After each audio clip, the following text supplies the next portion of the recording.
Hi everyone, I'm Ferd and welcome to my video. In this video, I'm working on a Miller 250 Trailblazer AC/DC welder / generator. Big name there, it's hard to get out. But anyway, I was originally told this thing just needed a starter switch, front of it. Piece of cake. So this first part of the video, I'm showing you how to put this starter switch on it. And also, I was putting a fuel pump on this thing too, because I couldn't get it to start and run on its own. Now, this generator is used commercially. It's usually mounted on the back of a crane truck, and they use the welder and the generator all the time, so it's real important that this thing runs properly. And it turned into a real nightmare. Originally, there was like an hour-long video of this thing being repaired. It was just one thing after another. So there's going to be a couple of different videos of this, and if you're really interested and curious, follow along with them. Go to my channel and look them up and watch them. It's real interesting, the things that I've found with this thing. But it's kind of typical on a construction type vehicle where you've got lots of guys using and abusing your tools there. This first one here, I'm putting the switch in it. And along with that, fuel pump, because I tried starting this thing and it wasn't getting any fuel. And then I'm going to cut it off there. And in the other video, you'll find out what all the problems are and what I had to go through to get this thing on the road again. What I'm working on here today, it's a Miller Trailblazer 250. It's AC/DC welder and a power generator. I mean, it would kind of start and run just a little bit, but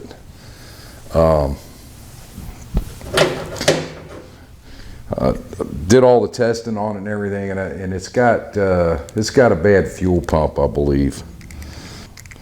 This is the one that starts it and runs it and controls the high and low speed on it. And it's a very expensive switch. It may not sound like much, but I'm going to show you how to take this thing off and put it back on. Here's the part number if you need one.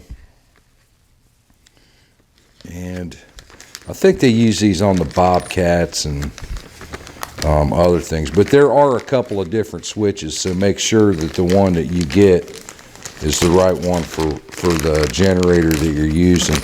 This one uses 5 poles. They actually have a 4-pole switch that's a little more common, I think, than this one right here. A little less expensive too. This is about 125 bucks. Switch goes right here. It's got a little pin that'll hold it in place, and it just screws on from the front. These are the wires for it right here, and they're all white. But they do have numbers on them to identify them, and like this one's 30 and 40 and so on and so on. But what I did, sometimes I've seen these things where the wires are just white and they don't have the luxury of these numbers on them. They're just white wires. But you can see what I did here. I numbered each one of them as I took it off.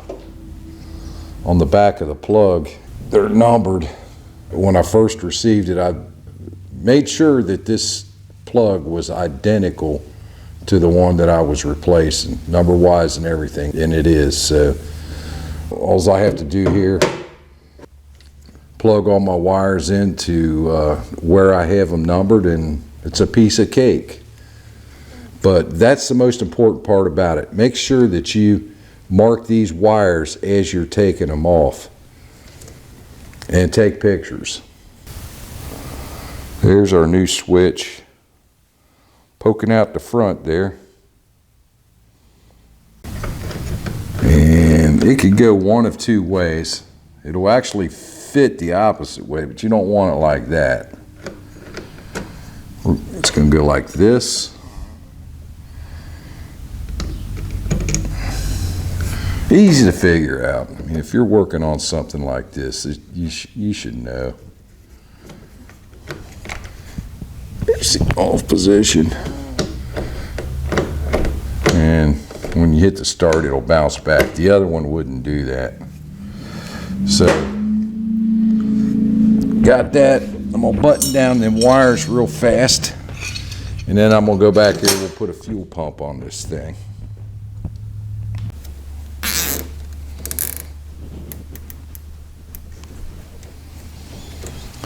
All right, that should do it.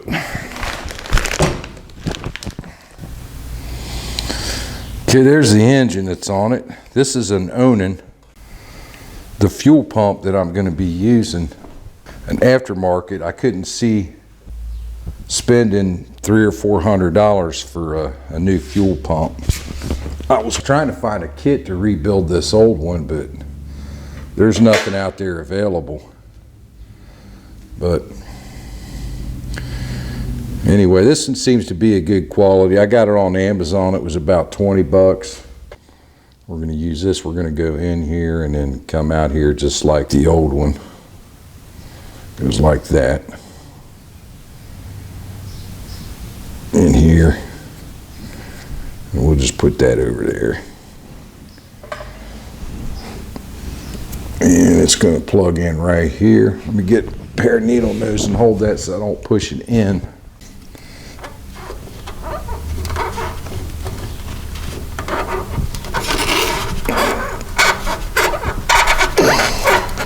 This is the pulse line, so there's not going to be any gas squirting out of that. Got it in there. We'll fasten it down. This is a real simple job, but I'll tell you what, it's going to pay some good money. These things are like 10 grand to buy one new, $9,000 or $10,000.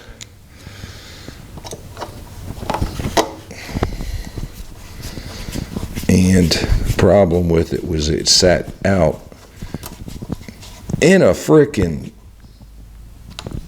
wide open area all winter long. This is our hose that goes to the carburetor. We'll plug that in the top where it says out. I'm gonna run some new fuel line from the tank down here.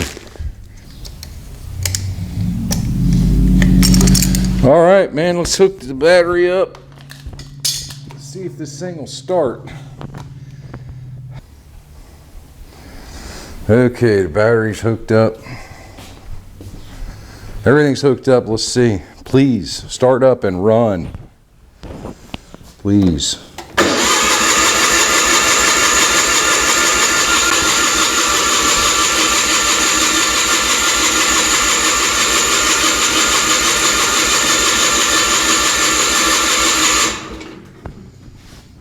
Well, as you can see in that last clip, it wasn't starting.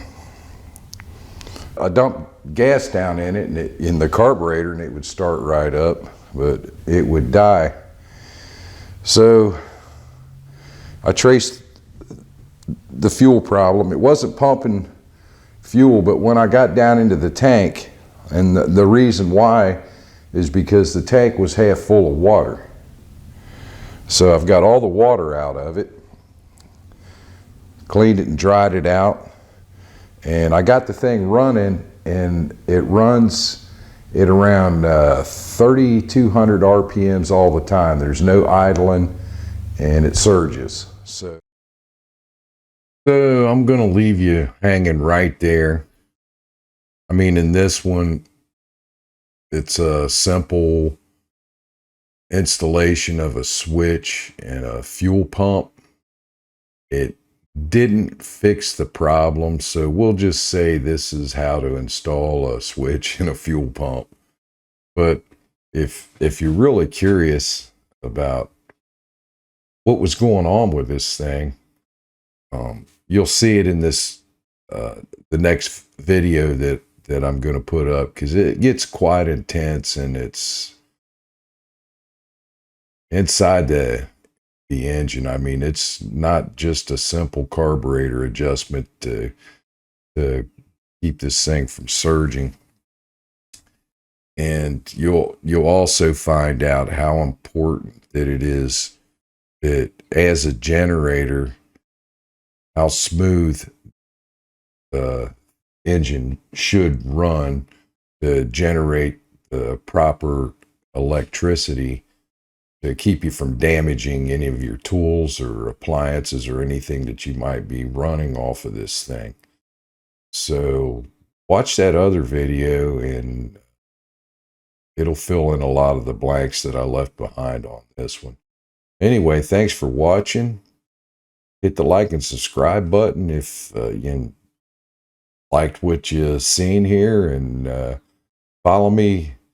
Hit the notifications, putting up videos all the time, and if you got one of these things you're working on, have fun.